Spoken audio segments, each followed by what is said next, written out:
Hi, thank you so much for being here at Daggercast. Whether you are listening wherever you get your podcast or you're doing it on the YouTubes and you can see mein Gesicht. I don't know. Happy New Year. It's the end of 2022 and here we are, just surviving. Thank you so much for being with us this year, and we'll see you next year. We have no plans of stopping in 2023, so we'll still be here. And I don't know, please stay with us. And the format's new and different, and we're sans one host, but I am claiming ownership, and we are gonna kick some ass. So thanks for sticking with Linz. I appreciate it. This is me, Lindsey Charles. Did I mention that? I'm a girl that enjoys horror movies. I like to talk about representation in horror and how horror shapes us as a people and as a person and as a culture and all that stuff. So there's that. I won't talk too much because my interview was really cool. We were with the wonderful multimedia artist frankokay. Both a visual artist, a musical artist, a late night talk show host, literally anything they want to be. Currently living in Japan, being an art student. So that means that you need to go to frankokay.com and you need to buy all of their prints and all of their shirts because did I mention they live in Japan and are an art student?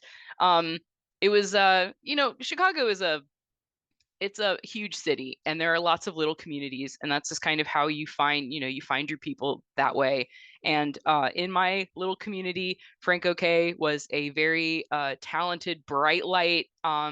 And when they wanted to go to Japan, we all rallied behind it. When they succeed, we succeed. So it is very awesome to see them out in the world doing what they wanted to do, like just the dream, living the dream. Not to say it's been, easy or anything. It's been really difficult, but it was really cool to have a nice conversation with them about it. So yeah, so I won't go into too much. I do want to say that if you walk away with anything after this episode, it's that you need to watch more Japanese animation. I do not like it when people say, "Oh, I don't watch cartoons. They're for kids." That's not true. Actually, there's a lot of good horror-based Japanese animation. A lot of terrifying psychological horror that can be easily done through this medium. So you need to stop and brush up on your anime, y'all. Get to the classics. I mean, honestly, anyone can rattle off the classics to you. So get on it. I don't have patience for you right now, you people who don't watch cartoons. Anywho, also would like to note, super big promotion. In addition, frankokay and I are playing a show January 7th at Subterranean, the upstairs. And we're playing with Troigo and we're playing with Impulsive Hearts. So if you're in the Chicago area, you should come see. It's going to be frankokay, Impulsive Hearts, Troigo, me, the cell phones. Super pumped and very excited. I think it's our first show in Chicago since I was pregnant, November 2019. So holy crap. So get on that because it's going to be a rare occurrence that we play shows in Chicago. We're playing all over. Anyway, without further ado, the interview. But before we get into it, I just have one thing to say. I put a Post-it note on my computer that is the personal philosophy of frankokay that is now my mantra for all of 2023, because 2023 to me is the year of the make. We're going to make stuff. And frankokay's personal philosophy is be yourself and make a lot of stuff. So I hope you do exactly that in 2023. Thank you so much for being a viewer/listener of my podcast. I really appreciate it. And if you ever have any comments or questions or anything, you can always find us on Instagram or Facebook or whatever. Email us at daggercastinfo@gmail.com. We very much appreciate you. And here is our interview with frankokay.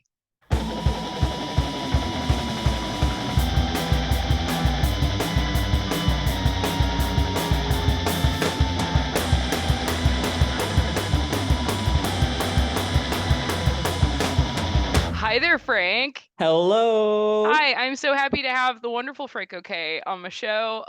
Thank you so much for being here, taking the little time that you are spending in the US right now.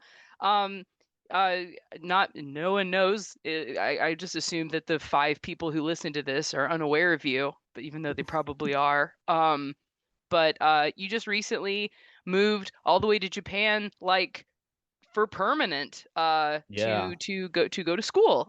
Please like fill me in. I know a little bit about what has been going on because I of course follow you, but I think that you are living a dream that I had. One of the many dreams that I had was definitely like learn Japanese, go to art school in Japan, hmm live the Japanese dream. Because I've been a big fan of things Japanese, mostly animated stuff because I think they've done more animated than America could ever even dream or think Yeah. about. Yeah. Um, so yeah, tell me about kind of how that all happened. Yeah. So I had probably the same level of interest in Japan as like most Western people for most of my life. Like I had seen some anime. Like there were some Japanese like bands that I liked. Um and I had just like a sort of general interest in it. And I had the opportunity to visit there about 5-ish years ago, 5, 6 years ago. And I was just like, oh my God, this place fucking rules. Like, this is incredible. And I love the language and I want to learn it. And so I started learning the language um, and like did not get very far by myself. And during the pandemic, I was like totally unemployed and like miserable like everybody else. And I had like a work opportunity that could have been really good and like paid a lot of money. And I was like, oh my God, this could be an opportunity to go to Japan. So like I applied to school, to language school. So I'm currently in Japanese language school and I'm burping on camera. And so I applied and didn't think I was going to get in, and then I got in, and then I was like, well, I don't know how I'm going to pay for this, so I just asked everybody I knew to send me money, and they fucking did, which was stupid on their part. But I'm one of them, so I oh, I know you are, and I really appreciate it. no, dude, I would be stupid as hell for you, for serious. Like literally, I think I've given more money to my friends via Venmo, via GoFundMe, like during the pandemic and post-pandemic than any other time pre-pandemic in my entire life. And it doesn't feel bad. Like it doesn't feel wrong to do it. Like honestly, I think if I were making like a stupid amount of money, like that's what I would be doing. I would just be like, okay, Yeah. what do you want to do? Like what do you like what's stopping you from doing this great thing I know you're capable of doing? Oh, is it money? Here it is. Like Yeah. I just that's what I want to do. Like I don't understand why rich people aren't doing that more, I guess. It's probably how they ended up rich in a lot of ways. Probably. I remember my therapist one time asked me, she was like, so if you had and if money was no object, what would you do? And the first answer was, I would pay all of my friends' student loan debt. Like Yes. that, like that's yeah. And I don't know, I guess that's the mentality that rich people don't have. Well, that's But great. So yeah, so anyway, you yeah, that GoFundMe blew up and it was great and I was so mhm. happy to see you make your goal and so now you're there and you're doing it. Yeah, I've been there. I came back here for the holidays, precisely 6 months after I left. Um, and it's been a wild ride. Like, um, I lived in a weird like house with a bunch of random people, and that was kind of awful. I have successfully navigated renting an apartment, which is also way too complicated. That that country is built solidly on a foundation of red tape. It is the most bureaucratic place on the planet. But yeah, it's been I I've said to people that I've had this body and this brain, the same one, for 34 years, and somehow in the last 6 months it's provided me with all sorts of new emotions I'd have never had, and like new feelings that I don't have names for. It's a truly different experience. Yeah. That's amazing. I love to hear that. And it is like, I think when you're young, you think being in your 30s is like, well, you're dead or you're old. You're Yeah, not totally. doing anything new. Yeah. So I'm really like, it's I think it's inspiring. I think it's very like important for people to know that like even people well into their 30s are doing new and scary things all the time. Me moving down here, buying a house, like that was also Yeah, very like, congratulations. thank you so much. Yeah, it's very like, but it's scary all the time. Like, like Hmm. something breaks and you're just like, what? Oh God. Like, Hmm. and um yeah, it's very interesting. Like having a kid is just like, good Lord. Like my whole I do feel like my brain chemistry is fully like changed. Hmm. Um and that I've like morphed into. I keep telling people that like being a parent's like becoming a werewolf, and suddenly you're just like a parent, and you're just like, rah! And you're like, I will sing Frozen to that child, like and I'm like, Yeah. I would have you'd have told me that later, and I would have been like, you're an idiot. A funny side parent joke.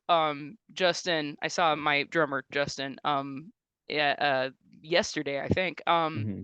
And he literally was like, my best, I got my Spotify Wrapped, and the number one song was Blitzkrieg Bop because I play that for my kid all the time.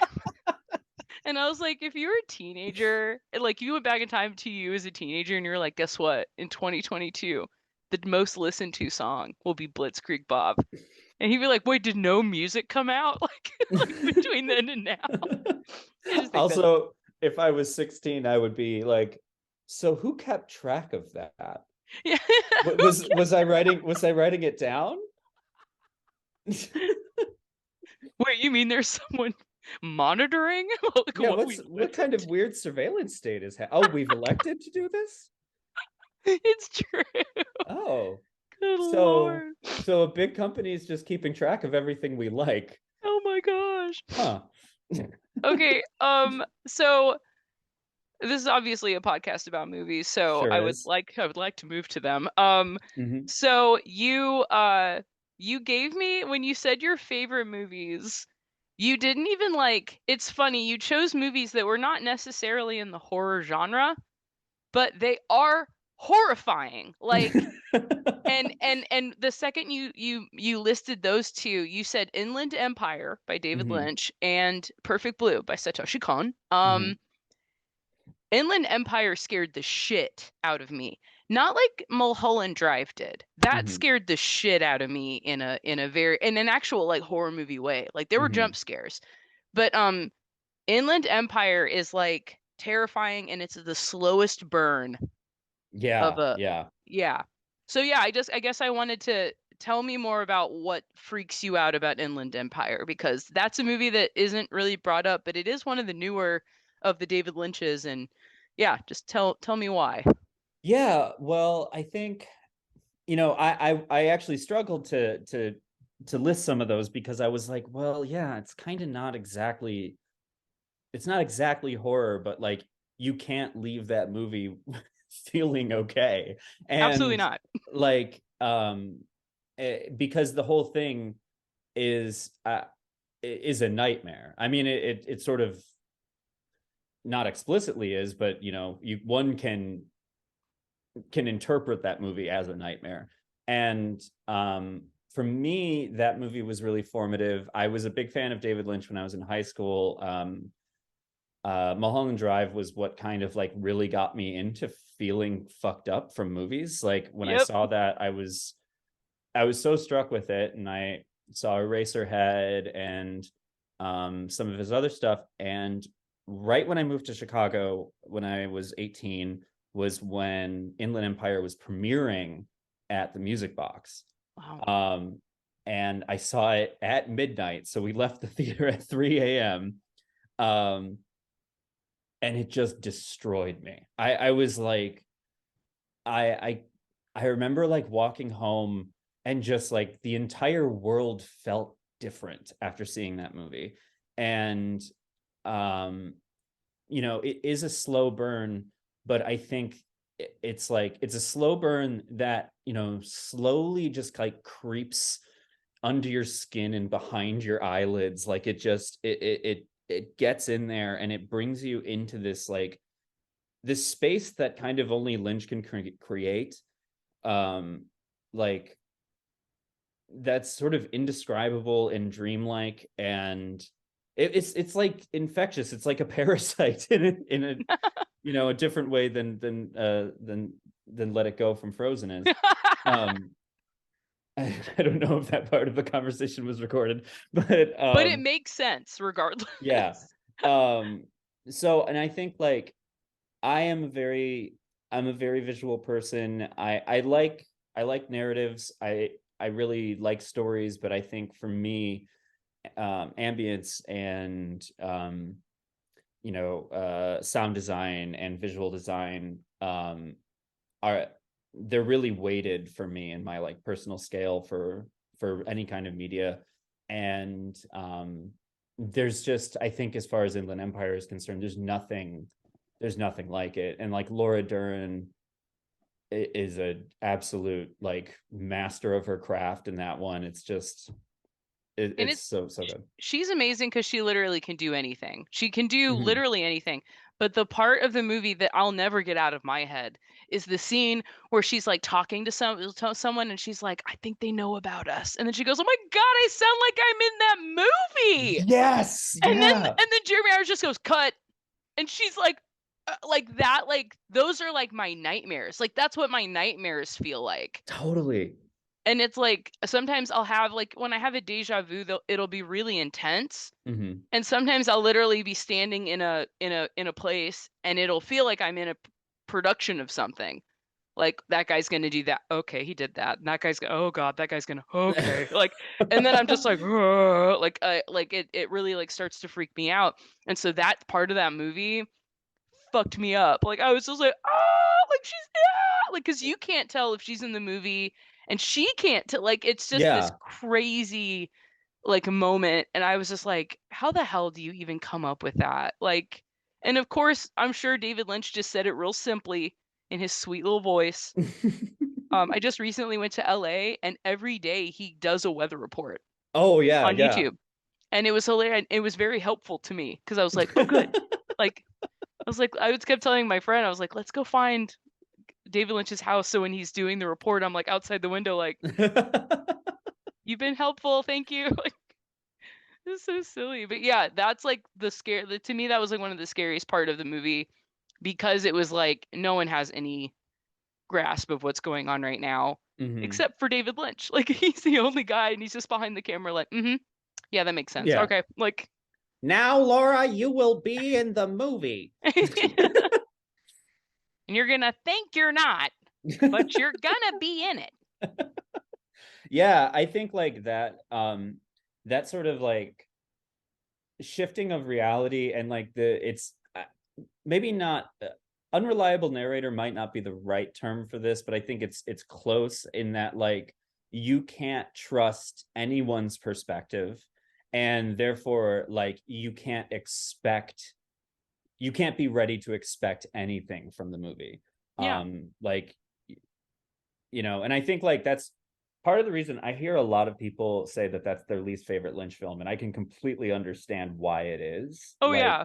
it's really in it's sort of an endurance test in a lot of ways, but It like yeah, and honestly, I don't think I had to take a couple stabs at it before mhm. I could get all the way through. I had to like stop it and be like, okay, I don't know what's going on here. And then Yeah. I was like, because at first it like kind of makes sense, and then it Hmm. does not make, and then you're just like, where am I? But yeah, there were like moments where I was like pulled back in, like, oh shit. But then there were moments where I was just like, all right, this is Like I feel like I need to go get a drink or something. Like I think like I need to like go take a breath. Yeah. So yeah, I agree. It is an endurance test for sure. Hmm. And that's interesting what you were saying kind of about reality because the other movie that you said was Perfect Blue, Hmm. which how old were you when you saw that movie? I was probably 12 the first time I saw it, and it really did not stick with me Mm-hmm. then. I rented it from Blockbuster. I don't know how they had it.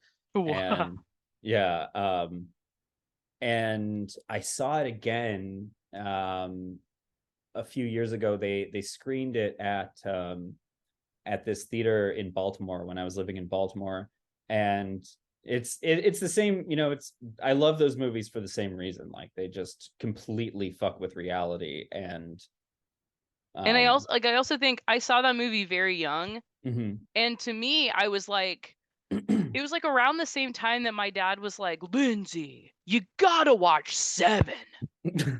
And I just remember being like, Seven, oh, okay. And I'm like, oh, that was pretty good. But my dad was like, Dad, you said just bleh, like, didn't your head explode? Like, and I'm just like, I mean, I guess. And then I like literally like I don't know, like I remember seeing Perfect Blue and being like, this movie is doing what like David Fincher fucking wishes. Like he Hmm. wishes he could do this shit. And Yeah. ever like I've if I had a dime for every person for a person that's come up to me and been like, "Oh, I don't watch cartoons. I don't watch cartoons. Oh. They're for kids. I don't watch cartoons." And I don't understand them because I'm like, you have no idea. Like there are I mean, yeah, America's not fucking doing it for some stupid reason, Hmm. money. Um, I guess people aren't buying it.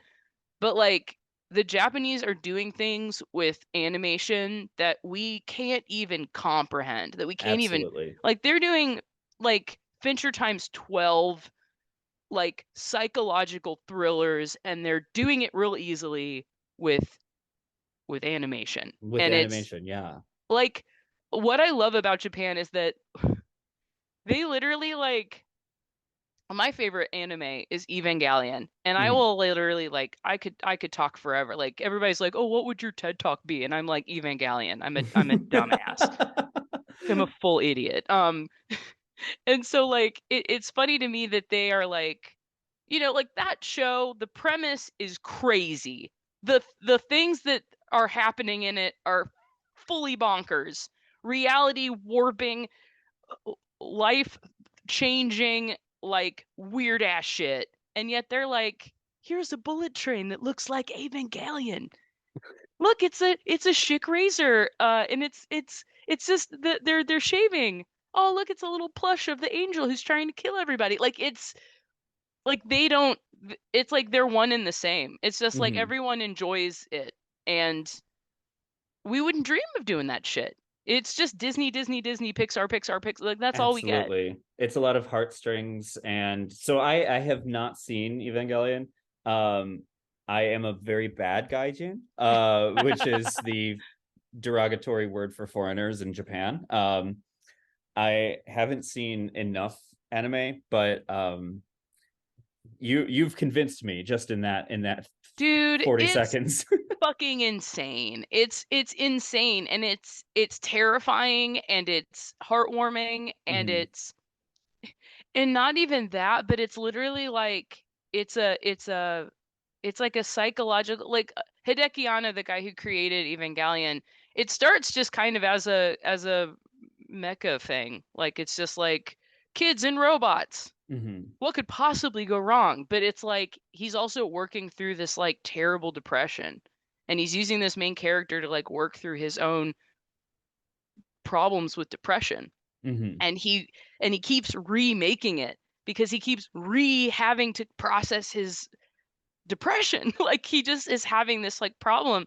And by the time you get to that last movie, which also just like Perfect Blue, sometimes they like, like they did like a 30th anniversary screen of Perfect Blue that I saw like in a big theater and Oh, rad. I like cried like a baby. And then they did that just recently for the last Evangelion film that they're ever going to do. Like it's like the last thing it's the last rebuild of the series. Hmm. And it's like when you get to the end of it, you're just like, oh my God, he's processed it. He's like figured it out. Like it's absolutely like beautiful and wonderful. And it's just so simple. Like it's just like this simple like anime story, but really like it's really just like it's a whole nother thing because it's this guy just working through his like his own pain and his own trauma. And it's just like the hell? Like no, like people are like just starting to do that, but like was really like starting it from day one. And so like I don't know, like I'm to me it's super just like Akira, just like Satoshi Hmm. Kon, like I Perfect Blue also is very like he did Paranoia Agent, which was Hmm. a show that like is also very scary because it's like kind of like a whodunit and like a what is it type of Hmm. thing. Like people are being attacked by this mysterious entity, and the entity turns out to be like something kind of universal, which is kind of fun. Hmm. He did Paprika, which was Of like a course, yeah. yeah, which was like kind of about dreams and again like something you couldn't do in live action because it's crazy. It's totally bonkers. It's bonkers, and it would cost so much money to do live action, and I Hmm. don't want anyone to even try. But what sucks is that this man died in his 40s. Like Satoshi Kon died in I his didn't know he 40s. was dead. Yeah, dude, he's Oh dead. man. He died in the 90s or the 90s or the aughts, like early 2000s or something. Hmm. But it was pancreatic cancer, Hmm. and he didn't tell anyone because he just wanted to stay home. He didn't want anyone to know because it was like really just like fucking with his body.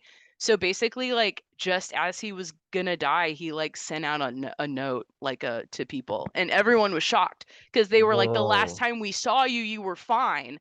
But it just he deteriorated so fast that he died, Oh my and God. it sucks because it's like this man had so much more, Hmm. and like to me like Perfect Blue is just like the tip of what he could have done. Yeah. And again, yeah, like that movie is fully terrifying both to me as like a woman, to me as someone who like I don't know, when I was in my teens wanted to be famous. Hmm. And I think it's very uh and just for listeners who do not know this movie, because you should go see it. Yes. This is about a girl who was like kind of like a medium famous pop star who decides to become an actress, and the what that does to someone. It talks a lot about like fans, about like what fans can do, Hmm. how crazy they can get, um, and then just kind of her own like mental deterioration because of how she is being treated and because of how the I don't know, the fame machine is like kind of chewing her up and spitting Running her her through out. the gears. Yeah. Exactly. And it's really just like, it's not necessarily like there's really not like she's really not to blame for any of it. It's just kind of Yeah. she is extremely the victim Hmm. of this giant machine that is love me and make me, love me, make me famous, put me in magazines, and just how people try to get things out of you constantly when you are doing that kind of thing. Um, yeah, I really, but again, like the way that they addle with reality is very like it's just it's because it's animated, it's easy to show these crazy like changes. Hmm. Whereas I don't know, I feel like the closest thing I could get to live action is again a David Fincher movie, The Game. Yeah. Yeah. Totally. Totally. Yeah, because it seems like that, where it's also like, I mean, granted, he's not like fully blameless in this. He's like some big tycoon that, yeah, just like falls into this weird like reality reset of some kind and is like, Hmm. ah, and but it's like it's the machine. This is how it happens, or whatever. Very, very, but yeah, it's. I do anytime somebody brings up Perfect Blue, I always have to tell them I'm like that guy died. Like he could have done so much more. I Apparently, really wish I really wish I knew that. I didn't. I had no idea. And you're absolutely right.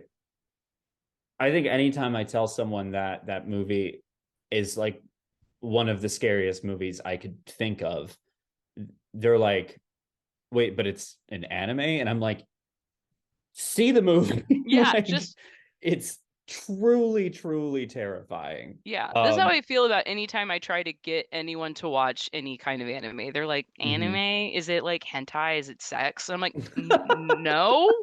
I would not be asking you to what? Like, are there tentacles in it? And I'm like, Oh God. sir, no, there are not. Like, it's very weird, and I feel like I don't know. I've I don't know. I have brothers, and they also were like, Lindsey, what are you into? And I'm like, watch this, and they're all like, if they don't, I mean, they know like Akira verbatim or something, like Mhm. it's just important for that was like my thing as a big sister to be like, stop, watch this. This is I the don't, media you need. yeah, I was like, I need you to stop whatever, put your Beyblades away. I need to show you something. Like I want that on a shirt. right, put your Beyblades away. Like I remember that like my brother was like super into like Barney, and then by the time he turned like I think it was I started watching Ranma one half when I was 9 years old, Mhm. and so when he turned 9 years old, I was like, here we go, and he was like, what is this? And my mom's like, no, not yet. Really, you're gonna show him boobs this early? And I'm like, it's important. He's got to do it. Like they're animated boobs, mom. It's not a problem. So Dude, silly. have you heard of this anime? It definitely rides the line between like horror and semi-dystopian sci-fi. It ran I think 7 total episodes. The English title is Serial Experiments Lane. Yes, yes, Dude, yes. it's am I right? Come on. There's Well, no, nothing and I like that. I feel like it's I honestly feel like Lane is getting her like she's getting her revamp because people all over the place are like putting anime like on shirts now and they're like, "Oh my God, Lane, she's like in the internet." Like Oh, I didn't the, know that that was like having a resurgence of some sort. she is. No, I see like I see lots of like I like got on a Lane like I think it was literally called Serial Experiments Lane posting on Facebook and I'm like it's like a lot of people in South America are really into Lane right now. And Interesting. it's been crazy and it's kind of funny because it's like Lane is almost like this she's almost like this pandemic hero because she's like she stays in all day. She's Hmm. just wired to the internet. Like she just stays in her dark dank like crazy computered Ever room and growing, like yeah, just dripping computer room. yeah, it's like we're all gonna and also like nowadays, like everybody's like, oh, our lives are all gonna be lived on. Like tech bros are trying to like keep their souls in the internet and stuff. Like Uh-huh. make AI thems. Like it's crazy to think about how I don't know, like how inconceivable that shit seemed like in the 90s. Yeah. And now it's like this could be happening. Like Quite it could be. uncomfortably close. Oh Yeah. yeah. So yeah, it's I have I think I have like most of the VHSs of the episodes. Whoa. Oh, I'm jealous. Back in the day when like you had to spend $25 on 2 episodes of Yeah. Lane. Oh my God. Believe me, I know. When I was trying to get my Dragon Ball Z VHS tapes back in the day, those Dude, that box sets. I can't imagine like because they just keep making them. So you're like, all right, I have the whole set, and it's like, guess what? And it's like Dragon Ball Z Super Zero 5 or 9 2 Yeah. 3, and you're Guess just what? like, Frieza's back for the 5th time. 400 episodes of 2 people floating over a hole. and you can have them all for $1,000. You're just like, Yeah. oh, take my money. Um, yeah, no, it's like ridiculous. And I tell this story all the time, but I remember I saw Ratatouille in theaters with my mom, and I was like, by the end of the movie, she's like, "All right, the credits are rolling. I'm gonna get up," and I was like, I like held her down. She's like, "What?" And I was like, "This is the closest we've ever gotten to the Japanese." And mom was like, "Okay, Lindsey, we're gonna leave now."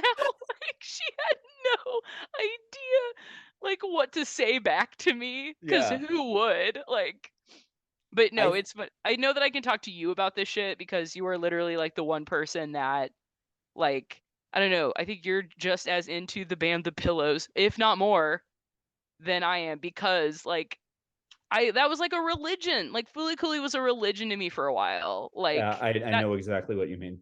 yeah, like that entire show was fully insane. And it's the same people, same studio that did Evangelion for the most part. So One could also argue that that is horror as well. I think yeah. I mean, like well, but that had like yeah, it had sci-fi in it. mhm, It had like it was like supposed to be kind of this situational comedy about like a kid growing up, but then it was mhm, like there were some really like serious like talks about like what growing up meant, like what mhm, being an adult meant, like how you had to grow up because your parents were separated or your parents were useless. mhm.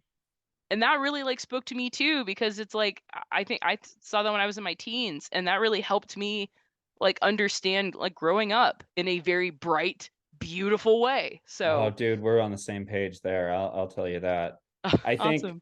like yeah, that one had a big effect on me. I think on like in thinking about sort of horror tropes on the subject, I think in that show definitely to a point, and then in Serial Experiments Lane, there's this trope of sort of like a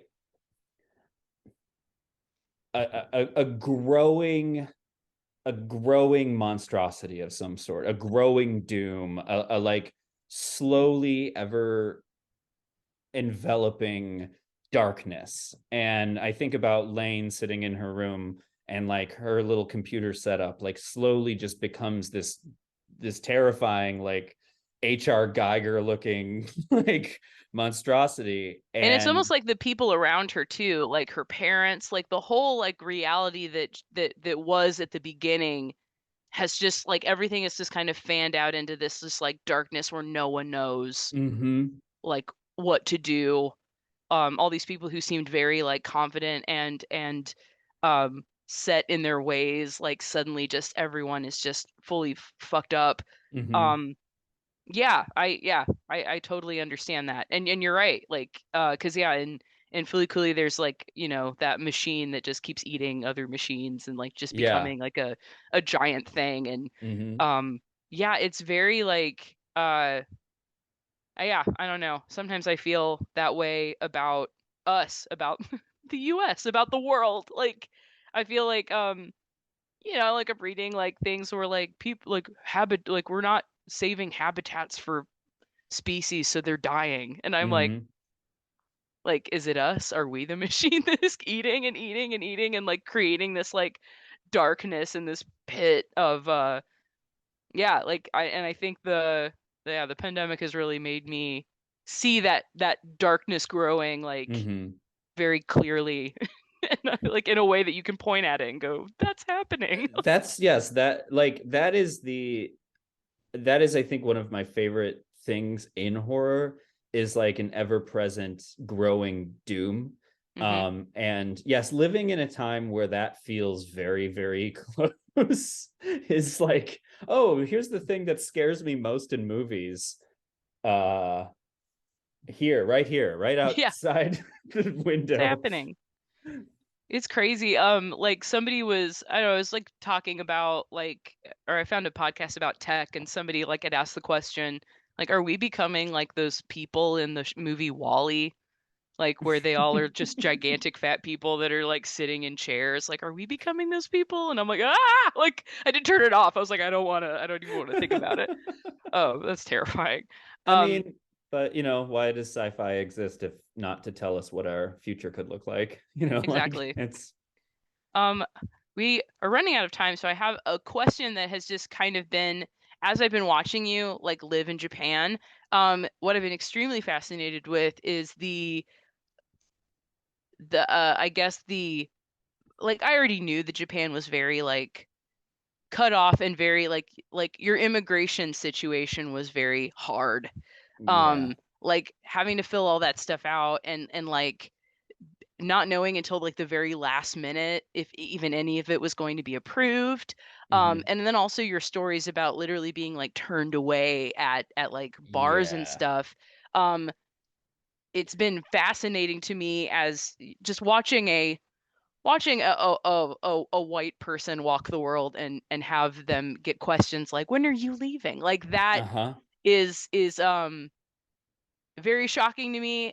It's not necessarily like, I mean, again, I knew that that's kind of how Japan rolled, where they were very like xenophobic in a Hmm. sense, or that that's why they make it very hard to live there, because they just don't want you to be there.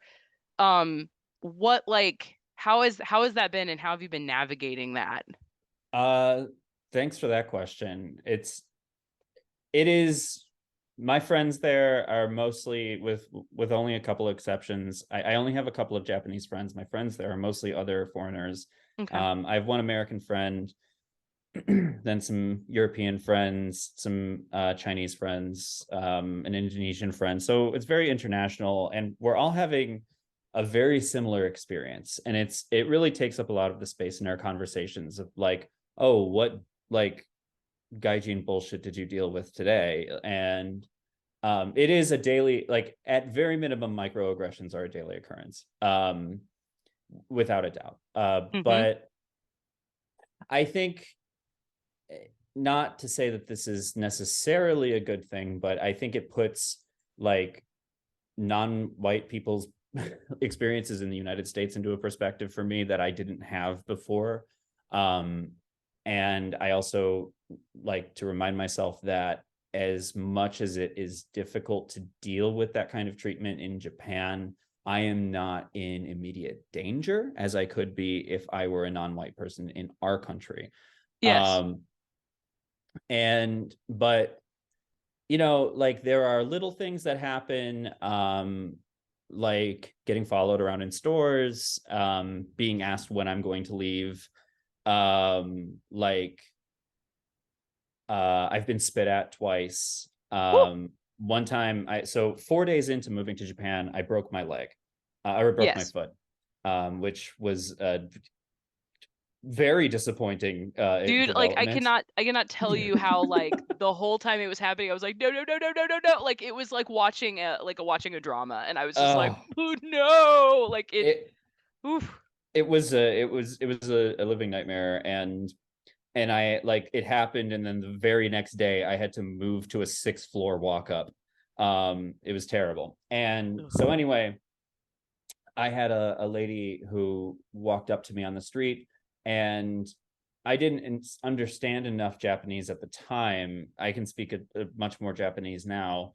And so I couldn't really tell what she was saying to me. And I was thinking about it a couple of months ago after I learned more words and grammar. And I was like, oh, she was telling me that I was taking advantage of the healthcare system and need to move back to my own country.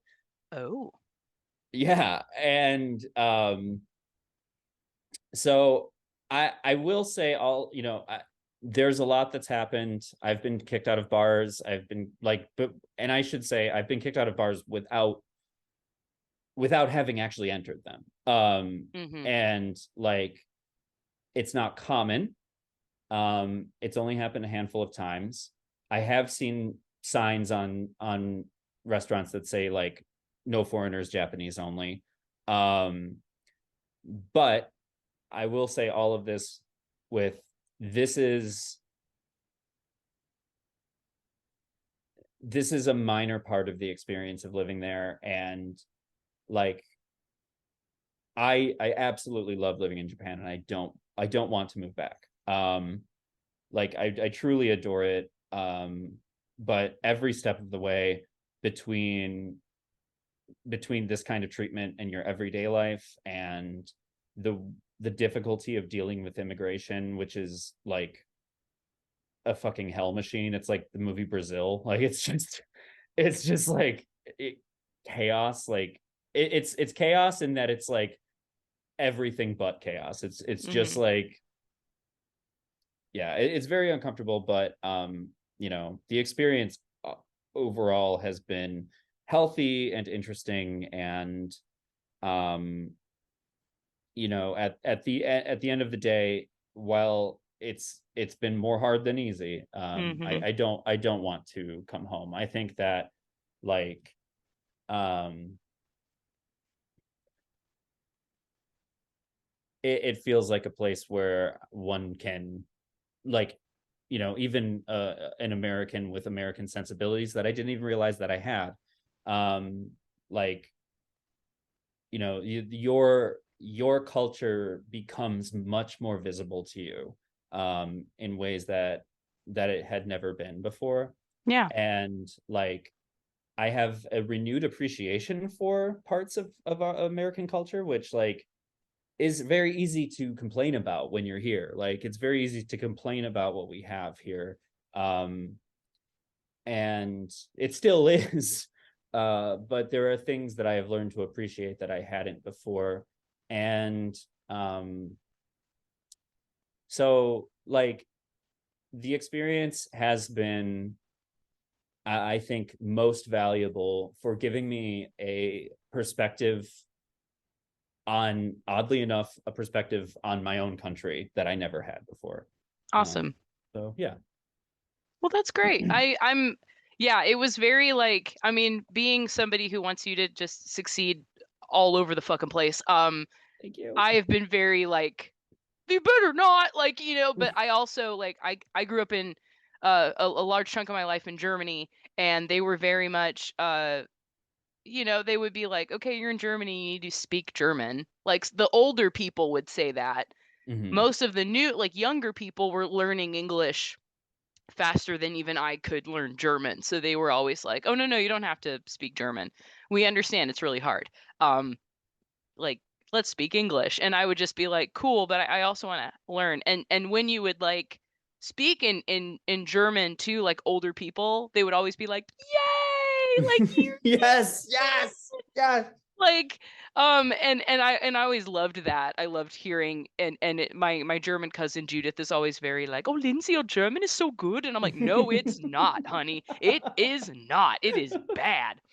I don't know shit." So it's like it's funny when you see other cultures, and I think a lot of like some of them are very forgiving and some of them Mm-hmm. are not, and it's culture, and it's yeah, it's us, it's them, it's this kind of everything. And Mm-hmm. I'm just really glad that I'm seeing you like navigate it in a way that like you are conscious of it and you're understanding of it, but you're not letting that like deter you. And No, that again, like we're all rooting for you like so much, and thank you. I'm so freaking pumped we get to play a show I together. know. um Dude, I cannot wait. Dude, like Uh, I mean, we haven't played Chicago since November of 2019. So I am ready. I'm ready to go. We stopped playing because I was pregnant. Like I was like 6 months pregnant. And I was like, this is it. Um, so I'm really happy to be back on a stage. Um, so yeah, FYI, I'm gonna say this again, but we are playing a show at Subterranean in Chicago, Illinois, on this January 7th.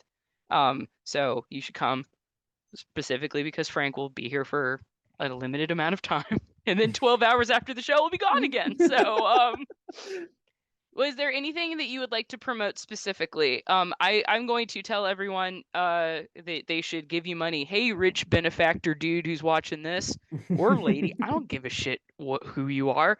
Uh, grab Frank's Venmo, you dumbass. Like, come on, give them all the money. So please promote yourself, please. well, I am sort of a multimedia artist. I make a lot of, like, visual work, and I also make music. So you can find me on one of those Instagrams, at frankokay, FRANK OKAY. And yeah, I don't know. I make a lot of stuff. Commission them. Commission them to do everything. Commission them to literally do anything because they can. come So come check it out. It's a bunch of bullshit. also, you just recently did an album, right? I did, yeah. I just put out a record. It was basically every song that I had left on my hard drive before I left the States, and I was like, it's sort of a double album. There are two records that are out.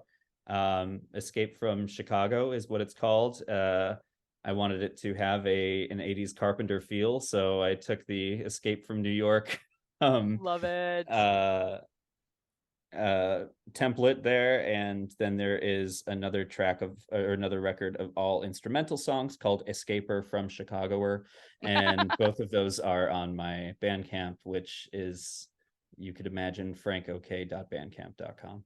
I have to tell you, the first thing that I had to put my out of office up after I just recently went to LA. And when I put up my out of office, I also put on Vacation Forever because that's where I was. Oh, Uh, nice. so yes, please like look up Frank Okay. The music is great. Bandcamp it, buy it, and then also please ask them to do literally any kind of art because it's all good. So Thank F you. off and do that. Thank you so much for speaking with us, Frank, and I will see you soon in the I will see you flesh. soon in Woo! person. And I'm gonna see you fucking scream your pipes out. Can't wait to Dude, do that. I I'm can't so wait to see ready. you on I stage have again. Oh my I have god. bronchitis and I'm gonna get it. I'm gonna get it out of my body for this. Like it's gonna it's on. Hell yeah. Thank you so much. Yeah, thank you very much. I really appreciate it.